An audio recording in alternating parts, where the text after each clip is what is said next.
que eso, más que una idea. Y en el momento que escribí el abstract, puse repensando, y no sé en qué estado mental me encontré en ese momento, como medio picotesco quizás. No creo que alcancé a repensar mucho la inteligencia artificial, así que me siento un poco más cómodo diciendo iluminando, porque voy a usar algunos principios, algunos conceptos clave usando una mirada relacional y afectiva sobre la implementación actual de inteligencia artificial en educación. Yo yo trabajo en el Centro Nacional de Inteligencia Artificial, yo estudio computación, inteligencia artificial también, y creo que el gran problema de inteligencia artificial en educación es que está patas para arriba, sino que la gente tiene esta herramienta que bueno, es súper bacán, y encontramos este clavo de la educación y queremos pegarle lo más que podamos. Y yo me atreví a cruzar el puente y partir desde el otro lado. Entonces, acompáñenme a hacer ese camino, ese recorrido partiendo desde las ciencias cognitivas, intentar iluminar las aplicaciones de inteligencia artificial en educación. No sé si ustedes no han estado viviendo en el mundo y no dentro de una cueva en los últimos 3 años, quizás se sienten un poco así, súper confundidos con, bueno, ¿qué está pasando? ChatGPT, que se envidia, que suben las acciones un montón. Y esto, bueno, obviamente, para los que estamos en inteligencia artificial, nos sentimos un poco así, ciertas aplicaciones que salen todos los días y que se están utilizando en todo. De hecho, se escucha sobre inteligencia artificial en la comida de los domingos con la familia. Es súper curioso que es como un fenómeno global. Y la educación es como el campo en donde la inteligencia artificial más promete. Esto no es nuevo, de hecho uno puede encontrar escritos de Skinner en 1958, por ejemplo, hay un paper, Teaching Machines. Bueno, a Skinner no le fue muy bien con sus Teaching Machines, pero la idea de crear una inteligencia artificial o una máquina que pueda adaptarse a la realidad de cada estudiante y a sus ritmos de trabajo es una idea súper antigua. Obviamente, por problemas técnicos y problemas conceptuales también, esa máquina nunca se llegó a desarrollar en el siglo pasado, pero ahora parece que sí, ¿cierto? Aparece ChatGPT y estos modelos del lenguaje que desde un punto de vista técnico son maravillosos, o sea, se entrenan con todo lo que hay, todo el lenguaje que hay en internet y son capaces de crear, si ustedes les piden un poema, un completo, qué sé yo, y es capaz de crear un poema que hasta a uno le puede gustar, ¿sí? Entonces parece que ahora sí que sí, la llegada de la IA generativa parece levantar las limitaciones técnicas que había en el siglo pasado y por fin brindar a cada niño con un tutor personal general. Esto lo dicen todas las compañías que están desarrollando inteligencia artificial. OpenAI dice que ChatGPT puede ayudar con diversas tareas en el campus, como brindar tutoría personalizada a cada estudiante, revisar los ensayos. Google, en la misma línea, cree que en educación la IA se puede utilizar para realizar tareas útiles como personal la experiencia, y bueno, si nos ponemos un poco más locos y empezamos a soñar más, personas como Mark Anderson dice, cada niño tendrá un tutor de IA que será infinitamente paciente, infinitamente compasivo, infinitamente informado e infinitamente útil. Bueno, no sé cómo se sienten ustedes con eso, pero al menos despierta cierta alarma, ¿no? Y esto se ha materializado, por ejemplo, en algunos colegios en Estados Unidos, como Alpha School, en donde reemplazan a los profesores y aparecen estas nuevas entidades que son guías. Y cada niño aprende con un tutor inteligente y los estudiantes reciben planes individualizados, ¿cierto?, que les permiten aprender al ritmo que ellos necesitan y al nivel académico adecuado. Entonces, si a ustedes les cuesta, bueno, no a ustedes, a estos niños, si les cuesta más matemáticas, ¿cierto?, se adaptan a ellos, no hay un solo profesor enseñándole a los 30 estudiantes a un solo nivel y se les permite personalizar. Y en educación, hoy por hoy, esta es como la vanguardia, se ve así. Sin embargo, por otro lado, si miramos las ciencias cognitivas, parece que la historia no es tan buena. Algunos artículos han empezado a salir este último año que demuestran cómo, por ejemplo, el uso libre de sistemas como ChatGPT muestra una correlación negativa significativa entre el uso frecuente de esta herramienta con capacidades del pensamiento crítico. Este segundo artículo del MIT, bueno, más que un artículo, todavía un preprint, si es que no estoy desactualizado, pero se hizo súper famoso, ¿cierto? Y a pesar de que pueden haber varios problemas metodológicos que han aparecido, sí demuestran algo importante y despiertan cierta alerta que hay que mirar. Ellos llaman esto, el uso de ChatGPT, como que genera una deuda cognitiva. Entonces, esto se demuestra, por ejemplo, si les preguntan a un estudiante que usó ChatGPT para escribir su ensayo puede repetir sobre como que escribió, lo puede escribir nuevamente, no son capaces de recordar lo que escribió. Entonces tenemos también esa otra mirada. Entonces parece que hay una tensión súper grande. Por un lado, la IA y la gente que la está desarrollando promete que ahora sí que sí se va a revolucionar esta educación antigua que tenemos, promoviendo velocidad, eficiencia y escalabilidad. Pero por otro lado amenazan el aprendizaje profundo, la reflexión y la conexión humana. Yo desde mi trabajo que hago en el SENIA tengo la suerte de poder trabajar no solo con gente de inteligencia artificial, sino que en algunos de los proyectos en los que estoy poder hablar con gente, con profesores, gente en los colegios, y cuando se les presenta esta tensión aparecen varias preguntas, ¿cierto? ¿Qué hacemos? ¿Cómo diseñamos nuestra pedagogía? O las personas haciendo la tecnología, bueno, ¿qué hacemos? ¿Cómo diseñamos esta tecnología? ¿Y cómo implementamos estas nuevas tecnologías en educación? Al final están como, se les deja ahí a que ellos decidan cómo utilizar estas tecnologías. Yo voy a intentar humildemente iluminar desde la ciencia, la filosofía de la ciencia cognitiva estas preguntas. Como les decía, creo que la discusión de inteligencia artificial en educación está al revés, ¿cierto? Se parte con la tecnología y se intenta aplicar en educación, y yo quiero partir desde el otro lado y partir desde la filosofía de las ciencias cognitivas, que es aprender y luego intentar decir cómo diseñar inteligencia artificial en educación. Entonces yo parto de la premisa, y espero que estemos todos de acuerdo con esta premisa, es decir, que la cognición es una propiedad de los sistemas vivos, ¿cierto? Y que el aprendizaje, el afecto y la corporalidad no son elementos separados, sino dimensiones del organismo vivo, sintiente e interdependiente que somos, interdependiente con otros y el entorno que vivimos. Usando este marco teórico y conceptual, con este trabajo yo pretendo, o con esta idea, que espero sea un trabajo más adelante, pretendo iluminar el diseño y la implementación actual de inteligencia artificial en educación, que está basada en LLM, modelos del lenguaje, y que la interacción ocurre mediante teclado y pantalla.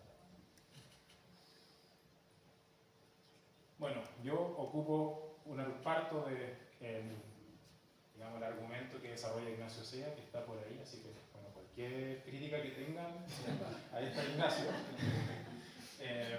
que dice que el autor, bueno, es un capítulo súper bello, todo esto, además del chiste que habla, así que vayan a leerlo, por favor. Y la conclusión de ese capítulo es que la autorregulación y la corregulación homeostática de los cuerpos vivos desempeñan un papel fundamental para el aprendizaje. Aquí es donde vengo yo, me sumo algo de ese argumento. Creo que la implementación actual de inteligencia artificial en educación obstruye las dinámicas de autorregulación y corregulación de los cuerpos vivos, y por tanto esta implementación actual desestabiliza estas dinámicas que sostienen los procesos de aprendizaje. Esto importante, no es una crítica a la IA en educación, de hecho creo que hay un montón de posibilidades con esta nueva tecnología, pero sí una crítica a la implementación actual, cómo se está utilizando hasta ahora. Ignacio desarrolla este argumento de esta forma, que la experiencia afectiva desempeña un papel fundamental en el aprendizaje. Ignacio Sea, yo digo Ignacio, nos conocemos, pero Ignacio Sea desarrolla el argumento de esta manera. La experiencia afectiva desempeña un papel fundamental en el aprendizaje. La experiencia afectiva está arraigada en la autorregulación y corregulación homeostática del cuerpo vivo, y por tanto la autorregulación y corregulación homeostática desempeña un papel fundamental en el aprendizaje. Y mi argumento se construye luego de eso, ¿cierto? Y voy a tratar de resumir lo mejor posible el argumento de Ignacio. Ahí voy a pasar súper rápido, así que si tienen preguntas sobre eso las pueden hacer después o conversamos en el almuerzo. Primero, la aclaración conceptual. Cuando hablo de afecto, no me refiero a los afectos, por ejemplo, que como las formas que los podemos utilizar, sino que desde la psicología a la capacidad de ser afectado personalmente, a ser tocados de manera significativa por aquello que nos afecta. En eso, pues, las emociones, como donde hay más estudios, el caso más paradigmático de los afectos, pero también está el sentimiento de estar vivo, la atmósfera afectiva. No sé qué tan necesario sea decir homeostasis, pero me acuerdo yo estar en una conferencia, en mi primera conferencia sobre autopoiesis, y no tener idea qué significaba homeostasis, así que cualquier persona que todavía esté perdida con ese concepto, está ahí, se lo dejo para que no estén tan perdidos. Entonces, la experiencia afectiva desempeña un papel fundamental en el aprendizaje. Desde un punto de vista súper básico, los niños aprenden de lo que les importa, ¿cierto? Y eso es lo que hemos visto en las dos presentaciones anteriores. La atención, la memoria y la concentración están controlados por nuestras emociones, y esas emociones además se impregnan en aquello que aprendemos. Y en esto el caso más paradigmático son las matemáticas. No sé cuántos de ustedes eligieron, por ejemplo, una carrera humanista porque tuvieron una experiencia negativa con las matemáticas que se acarrea hasta el día de hoy probablemente, en donde incluso desarrollar una ecuación simple les trae estos recuerdos negativos sobre, que sufrieron en el colegio, ¿cierto? La aritmofobia, por ejemplo.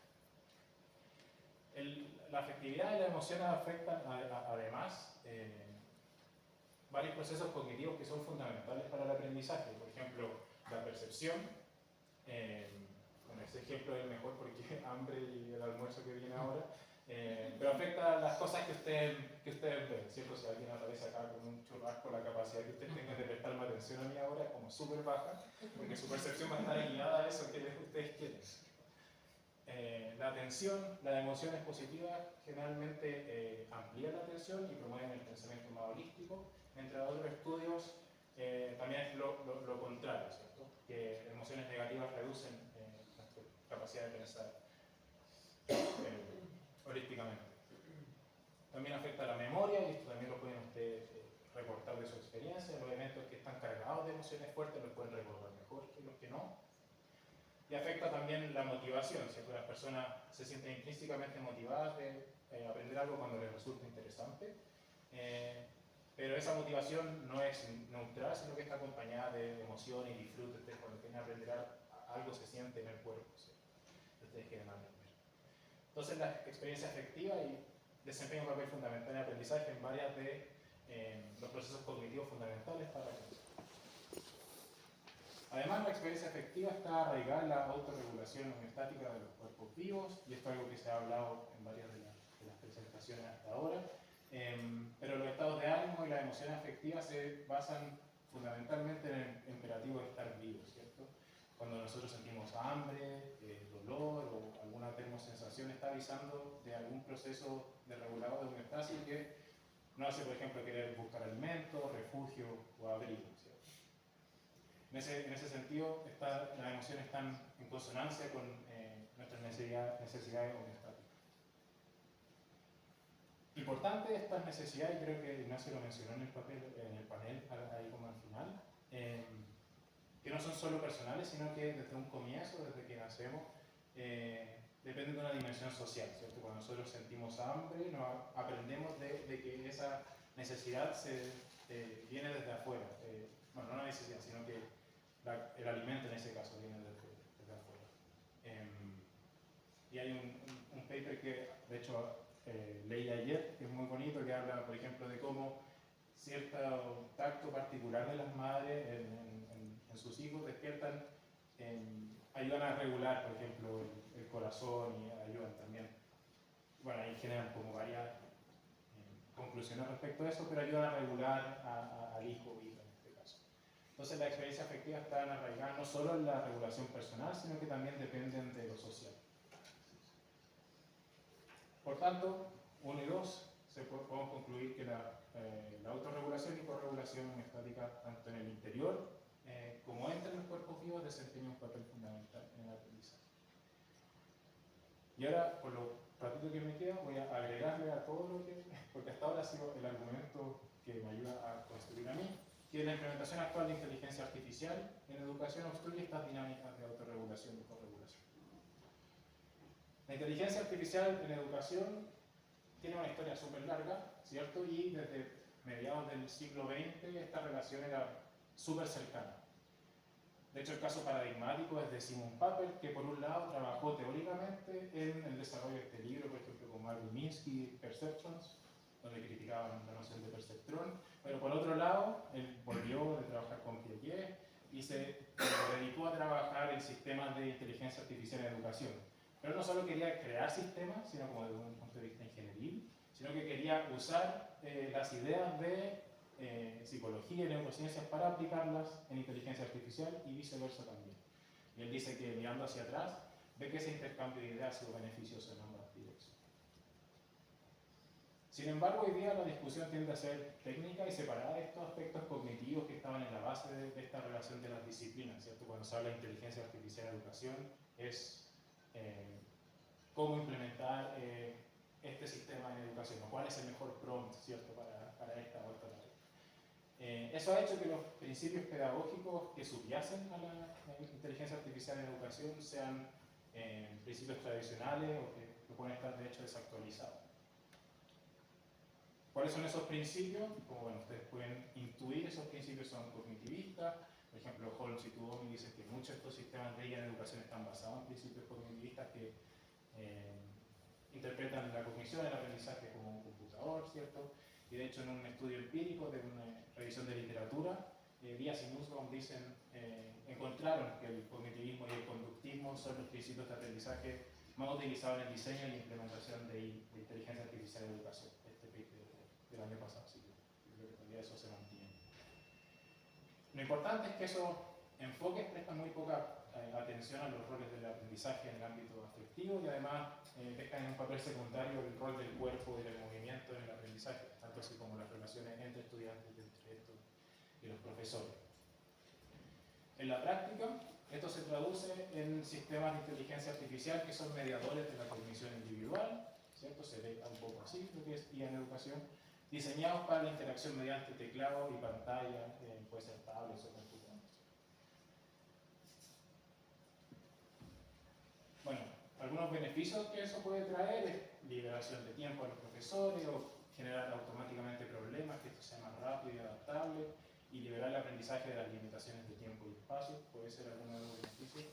Pero esencialmente la implementación de estos sistemas de IA limitan y restringen el movimiento, y minimiza las interacciones personales entre los estudiantes y al mismo tiempo no permite que los estudiantes sean capaces de hacer grounding de los conceptos más bien abstractos como la matemática en el movimiento del cuerpo.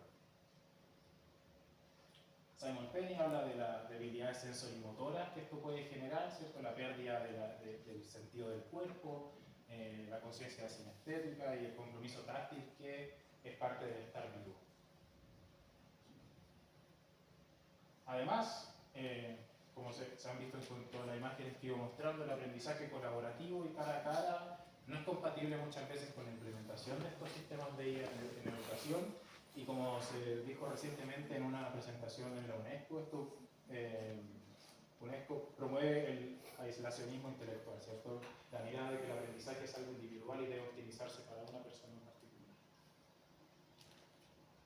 Esto no solo va en contra de los principios que se quieren promover con la educación del siglo XXI, que se habla de compartir ideas, de dar y recibir feedback entre compañeros y de corregularse, que me encuentro súper interesante que se hable de ese concepto, sino que mirado desde el punto de vista que estoy intentando usar, relacional y afectivo.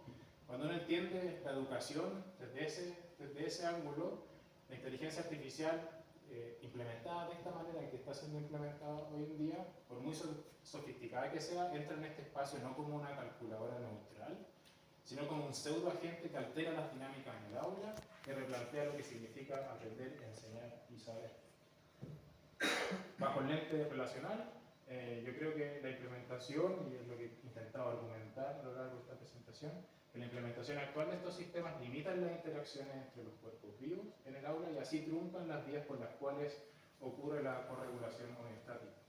Esta es la base, como bien desarrolla Ignacio en su capítulo, la base de la afectividad y a su vez del aprendizaje significativo.